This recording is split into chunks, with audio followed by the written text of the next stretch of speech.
ശാസ്ത്രീയമായി ദൈവത്തെ തെളിയിച്ച ഞാൻ വിശ്വസിച്ചോളാം. ഇവർക്ക് ദൈവം എന്താണെന്നോ ശാസ്ത്രം എന്താണെന്നോ അറിയില്ല.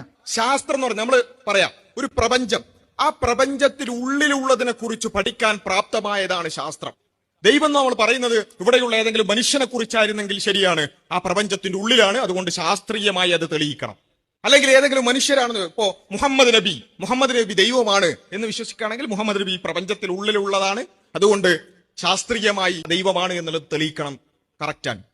അല്ലെങ്കിൽ ഏതെങ്കിലും കല്ലോ മുള്ളോ മുരടോ മൂർഖൻ പാമ്പോ കാഞ്ഞിരക്കുറ്റിയോ മക്ബറകളോ അല്ലെങ്കിൽ ഏതെങ്കിലും പുണ്യാത്മാക്കളോ പുണ്യപുരുഷന്മാരോ ആണ് ദൈവം എന്ന് നമ്മൾ പറയുകയാണെങ്കിൽ തീർച്ചയായും അതൊക്കെ ശാസ്ത്രീയമായി തെളിയിക്കണം. പക്ഷേ നമ്മൾ പൊതുവെ പ്രത്യേകിച്ചും കുറച്ചുകൂടി ഒരു ഏകദൈവ വിശ്വാസത്തിന്റെ അടിസ്ഥാനത്തിൽ ഇസ്ലാമിന്റെ ഒക്കെ ഒരു ബേസിൽ പറയുകയാണെന്നുണ്ടെങ്കിൽ മുഹമ്മദ് നബിയല്ല മുഹമ്മദ് നബിയുടെ സട്ടാവിനെ, യേശുവിനെയല്ല യേശുവിന്റെ സട്ടാവിനെ, കല്ലിനെയും മുള്ളിനെയും മുരടിനെയും മൂർഖൻ പാമ്പിനെയും അല്ല അതിന്റെയൊക്കെ സട്ടാവിനെ ആരാധിക്കണം എന്നുള്ളതാണ് ഇസ്ലാം പറയുന്നത്. അപ്പോ എല്ലാത്തിനെയും സൃഷ്ടിച്ച, ഈ പ്രപഞ്ചത്തെ മുഴുവൻ സൃഷ്ടിച്ച, ഈ പ്രപഞ്ചത്തിന്റെ പുറത്തുള്ള പ്രപഞ്ചാതീതനായിട്ടുള്ള ഒരു സട്ടാവിനെ കുറിച്ചാണ്, ഒരു ദൈവത്തെ കുറിച്ചാണ് മതം സംസാരിക്കുന്നത്.